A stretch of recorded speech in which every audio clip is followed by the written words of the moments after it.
There's been some talk recently about rivalries in the NFL, D-man. And when I was growing up, you know what the rivalry was for the Browns? Back, let's say the 50s. You know what the rivalry was?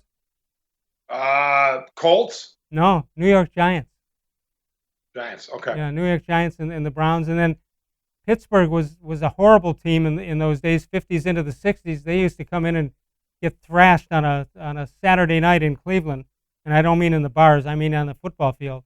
And but that's changed. There's some people, generations of people both in Cleveland and in Pittsburgh who don't have any idea what the rivalry is.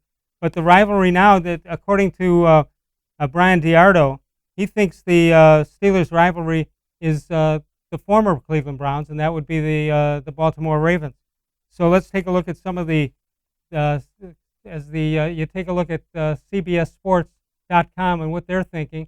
And well, it hasn't had much time to blossom, but the Steelers Ravens rivalry is not even 24 years old since the Browns moved there. The greatest division rivalry in all of the NFL after moving from Cleveland to Baltimore. In the 1996 season, the Ravens shortly replaced the Browns as the Steelers' biggest rival within what was then the AFC Central Division.